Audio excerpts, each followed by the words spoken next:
The smell of charcoal and marinated chicken should have been comforting, but as I stood on my Uncle Hudson's back patio, watching the smoke curl up into the late afternoon sky, something felt wrong.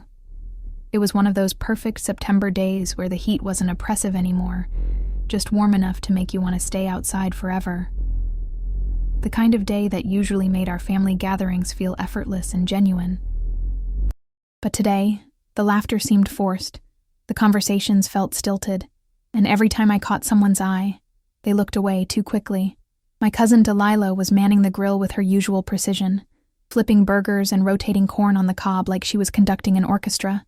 She'd always been the responsible one in our generation, the one who remembered birthdays and organized reunions and somehow managed to keep everyone connected, despite our scattered lives across 3 different states. Her husband Ezra was setting up the folding chairs in that meticulous way of his, making sure each one was exactly the right distance from the next, while their twin boys, barely 6 years old, chased each other around the yard with water guns that had seen better days. My Aunt Savannah emerged from the kitchen carrying a massive bowl of potato salad, her signature dish that everyone always raved about but nobody could quite replicate. She had that look on her face that I'd learned to recognize over the years, the one that meant she was juggling 17 different things in her head and trying to make sure everything went perfectly. Behind her came my mother, Iris, balancing a tray of drinks and wearing the kind of smile that didn't quite reach her eyes. She'd been acting strange all week, checking her phone constantly and jumping every time it rang. But whenever I asked if everything was okay, she'd just wave me off and change the subject. The extended family was all there, sprawled across lawn chairs and picnic benches in that comfortable chaos that happens when you get 3 generations together in one backyard. My grandfather Finn was holding court near the flower beds, telling the same stories about his Navy days that we'd all heard 100 times, but still laughed at because his delivery never got old. Great Aunt Eleanor was fussing over the dessert table, rearranging the cookies and brownies with the kind of precision that suggested she'd been planning this layout for weeks. My teenage cousins Maya and Nolan were huddled together over their phones, occasionally looking up to roll their eyes at something one of the adults had said, united in that special bond that only teenagers at family gatherings can share. But it was Uncle Hudson who kept drawing my attention. He was moving through the crowd with an energy that seemed different from his usual laid-back demeanor, refilling drinks and making small talk, but I could see the tension in his shoulders, the way he kept glancing toward the house like he was expecting someone or something.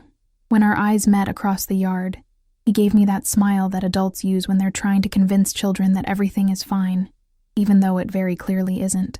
The afternoon progressed with all the familiar rhythms of a family barbecue.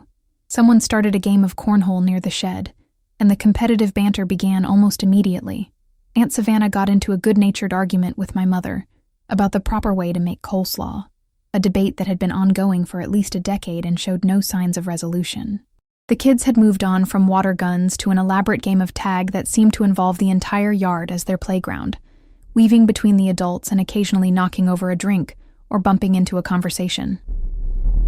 I found myself gravitating toward the quieter corners of the gathering, partly because loud family events had always overwhelmed me a little, but mostly because I couldn't shake the feeling that something important was happening just beneath the surface of all this normalcy. The way certain conversations would stop abruptly when I walked by, the exchanged glances between the adults, the way my phone had been buzzing with texts from family members all morning before going completely silent right before I arrived, it all added up to something that felt significant and slightly ominous. When Uncle Hudson finally approached me, I was standing by the fence, watching Delilah's boys attempt to teach the family dog some kind of complicated trick that involved jumping through a hula hoop. He came up beside me with 2 bottles of beer, offered me one, and we stood there for a moment in companionable silence, watching the kids and the dog engage in what was clearly a losing battle for all parties involved. "Beautiful day for this," he said, and his voice had that careful quality that people use when they're about to say something important, but haven't quite figured out how to begin. I nodded and took a sip of my beer, waiting. Hudson had always been the straight shooter in the family, the one who didn't believe in dancing around difficult topics or pretending problems would solve themselves if you ignored them long enough. If he had something to say, he'd say it, but he'd choose his moment carefully. The yard around us continued its cheerful chaos, but I could feel the weight of whatever conversation was coming settling between us like a storm cloud. Uncle Hudson took a long pull from his beer, glanced around to make sure we weren't being overheard, and then leaned in closer, his voice dropping to barely above a whisper. "She knows," he said, the words so quiet I almost wasn't sure I'd heard them correctly.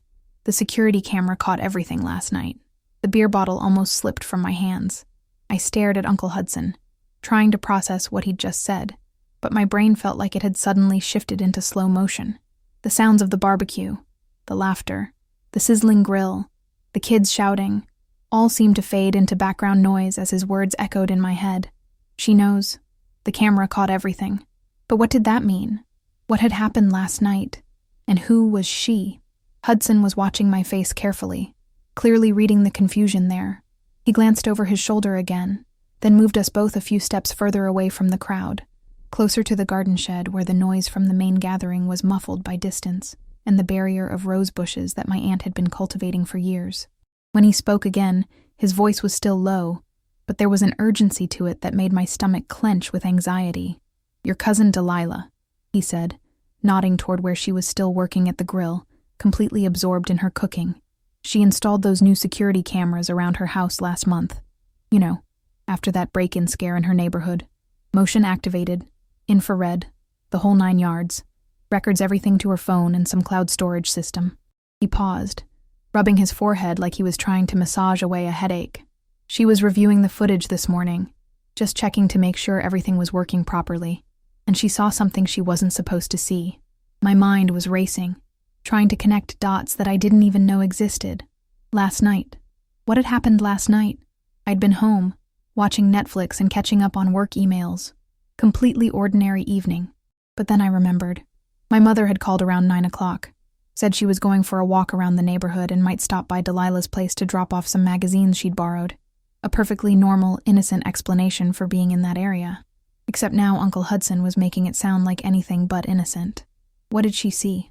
I asked, though part of me wasn't sure I wanted to know the answer. Family secrets had a way of changing everything, of taking relationships you thought you understood and revealing them to be built on foundations that were shakier than you'd ever imagined.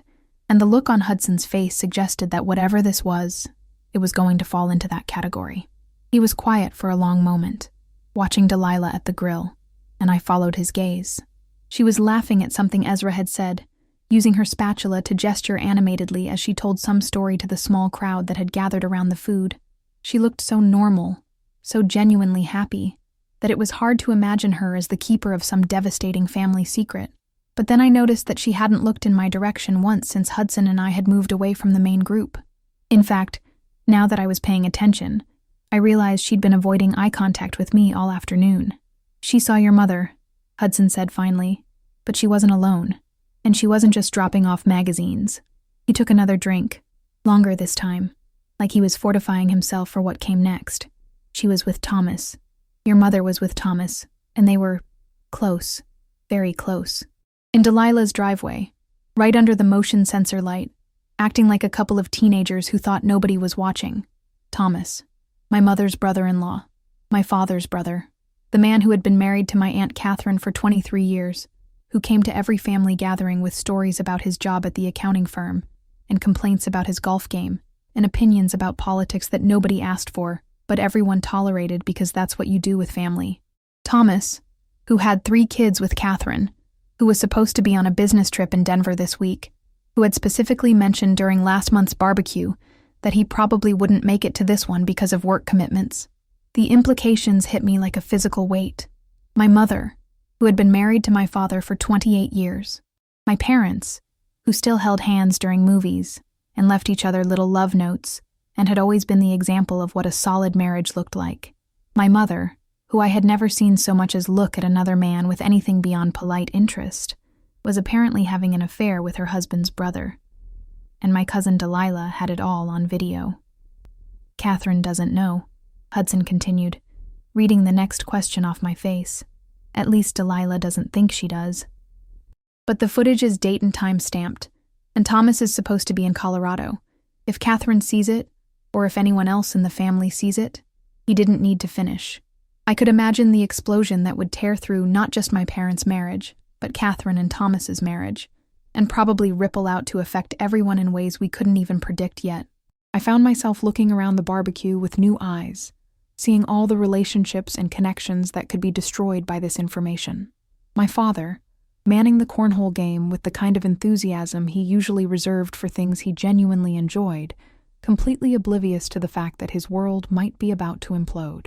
Aunt Catherine, deep in conversation with Great-Aunt Eleanor about someone's upcoming wedding, looking perfectly content and secure in her life. My younger cousins, Thomas and Catherine's kids, laughing and playing like the children they still basically were, with no idea that their family might be about to fracture in ways that would change everything for them. "What is Delilah going to do with the footage?"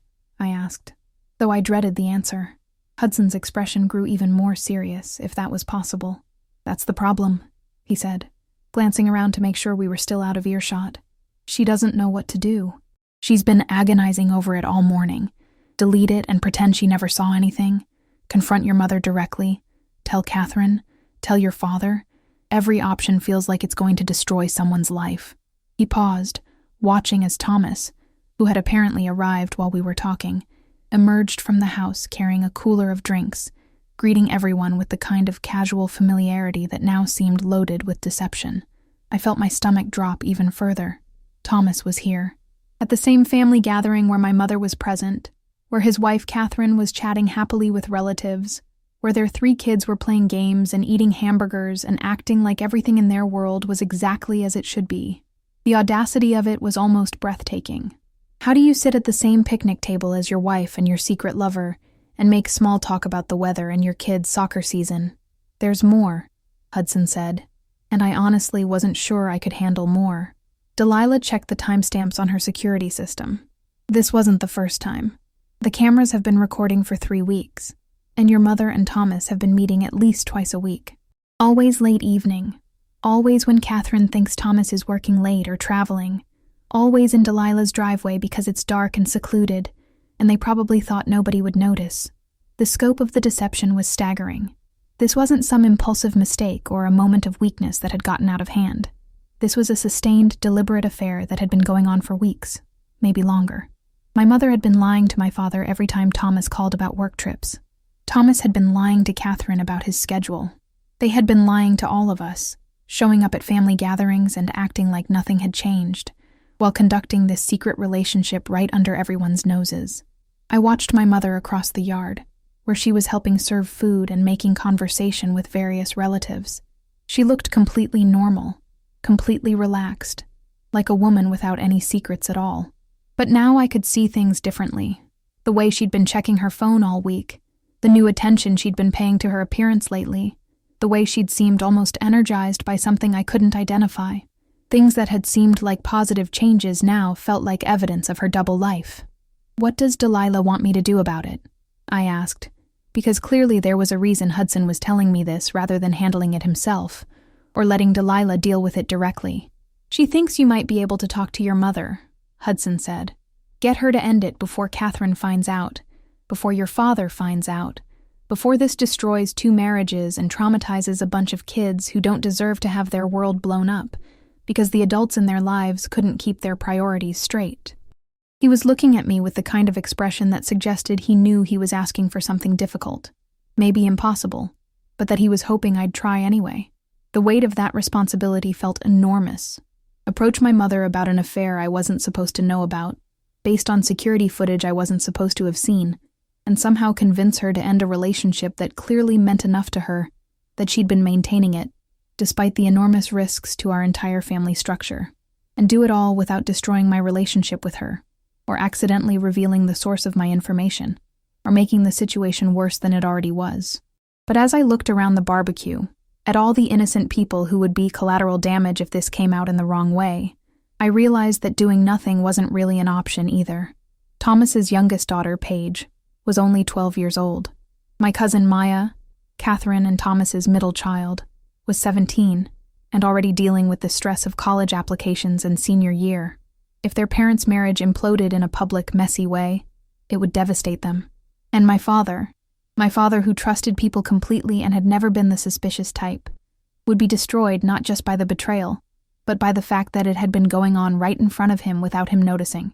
"There's something else you should know," Hudson said, and his voice had taken on a tone that suggested this final piece of information was going to be the worst yet. Delilah isn't the only one who knows. When she was going through the footage this morning, trying to figure out what to do, Ezra saw some of it, and Maya was in the kitchen and overheard them talking about it. Maya, Thomas and Catherine's 17-year-old daughter, had overheard her cousin and uncle discussing video footage of her father cheating on her mother with her aunt. The poor kid now had to walk around this family barbecue, looking at her parents and her extended family, knowing something that could destroy her world and having no idea what to do with that information. I found her in the crowd. She was sitting at the picnic table with some of the other teenagers, but instead of participating in their conversation, she was staring off into space with the kind of hollow expression that comes from having too much adult knowledge thrust upon you too early. The situation was spiraling beyond anyone's control. What had started as a private indiscretion captured accidentally on a security camera was now known by at least 4 family members, and each person who learned about it increased the chances that it would eventually reach Catherine or my father in the worst possible way. "How long do we have?" I asked. "I don't know," Hudson replied. "But not long. Maya is barely holding it together, and she adores her mother. I don't think she can keep this secret much longer." The rest of the barbecue passed in a surreal haze. I found myself watching every interaction through the lens of this new knowledge, seeing deceptions and tensions everywhere. When my mother laughed at one of Thomas's jokes, was that genuine amusement or something more intimate? When Thomas complimented Catherine's dessert contribution, was he overcompensating for his guilt?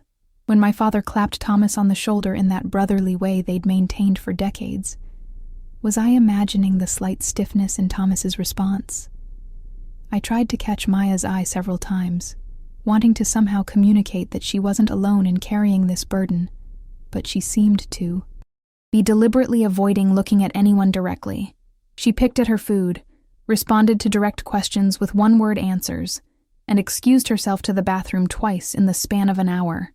Her parents, meanwhile, seemed oblivious to her distress, too caught up in their own complicated web of lies to notice that their daughter was falling apart right in front of them. As the afternoon wore on and people began the slow process of cleaning up and saying goodbye, I realized that I couldn't let this situation continue to fester. Too many people were being hurt by maintaining the secret, and the longer it went on, the more devastating the eventual revelation would be. Maya was clearly suffering from the weight of what she knew. Delilah was tormented by the impossible choice between protecting people and telling the truth. Hudson was stressed about being pulled into the middle of a family crisis he never asked to be part of. And somewhere in all of this, Catherine and my father remained blissfully unaware that their spouses were betraying them. I made my decision during the goodbye hugs, when the familiar ritual of family farewells felt more loaded with meaning than usual. When my mother hugged me, I held on a little longer than normal, trying to memorize the feeling of having an uncomplicated relationship with her, because I knew that after tonight, things between us would never be quite the same. When I hugged Catherine, I felt the weight of what I knew about her husband's infidelity, and when I said goodbye to Thomas, I had to resist the urge to tell him exactly what I thought of men who betrayed their families. I waited until late that evening, when I was sure my father would be settled in front of the television with his Sunday night routine of sports highlights and unnecessary commentary about plays and players. Then I called my mother and asked if she wanted to meet for coffee. There was something in my voice that must have telegraphed the seriousness of what I wanted to discuss, because she agreed immediately, without asking questions or making excuses about being tired from the barbecue. We met at a 24-hour diner on the outskirts of town, the kind of place where fluorescent lights buzzed overhead, and the coffee was always slightly burnt, but the booths were private enough for difficult conversations. My mother slid into the seat across from me looking apprehensive, like she was preparing herself for bad news about my job, or my love life, or some other crisis that required parental intervention. "I know about Thomas," I said, deciding that there was no gentle way to approach this topic. Her face went completely white, and for a moment I thought she might faint, or get up and leave, or deny everything. Instead, she closed her eyes and took a deep, shaky breath. "How?" she asked quietly.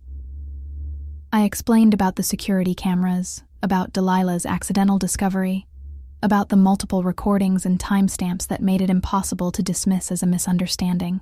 I told her about Maya overhearing the conversation and how the knowledge was eating away at her. I explained that more people were learning about the affair every day, and that it was only a matter of time before Catherine or my father found out in the worst possible way. My mother listened without interrupting, her hands wrapped around her coffee cup like she was trying to absorb its warmth. When I finished talking, she was quiet for a long time, staring out the window at the empty parking lot. "I never meant for it to happen," she said finally. "Thomas and we were both going through difficult times. Your father has been so distant lately, so consumed with work and his projects, and Catherine has been dealing with her mother's illness, and she's barely been present for Thomas. We started talking, just as friends, and then..." She trailed off, probably realizing how inadequate any explanation would sound. "Mom," I said, trying to keep my voice gentle but firm, "whatever problems you and Dad are having, whatever issues Thomas and Catherine are dealing with, this isn't the solution. This is going to destroy everything. Not just your marriage and theirs, but the kids, the extended family, all of it." She nodded, tears starting to run down her cheeks. "I know. I've known all along, but I didn't know how to stop. I felt so alive these past few weeks, so appreciated and wanted. I forgot what it felt like to have someone look at me like I was interesting and desirable instead of just a fixture in their life." We talked for almost 2 hours. She told me about the problems in her marriage that I hadn't noticed, about feeling invisible and taken for granted, about the gradual erosion of intimacy and connection that had left her vulnerable to Thomas's attention. I listened, trying to understand without excusing, trying to be compassionate without enabling. Eventually, she agreed to end the affair and to consider marriage counseling with my father, though she was terrified about how to begin that conversation. The aftermath was messy and painful, but not as catastrophic as it could have been. My mother ended things with Thomas before Catherine discovered the truth. My parents went to counseling and eventually rebuilt their marriage on more honest foundations. Thomas and Catherine worked through their own issues, though their relationship remained strained for a long time. Maya gradually recovered from the trauma of carrying an adult secret, though she never quite looked at family gatherings the same way again. Sometimes I wonder what would have happened if Delilah had never installed those security cameras, if the affair had continued undetected until it eventually imploded in some more dramatic fashion. But mostly I'm grateful that we were able to address the crisis before it destroyed more lives than necessary. Family secrets have a way of poisoning everything they touch, and sometimes the only solution is to drag them into the light, no matter how much it hurts.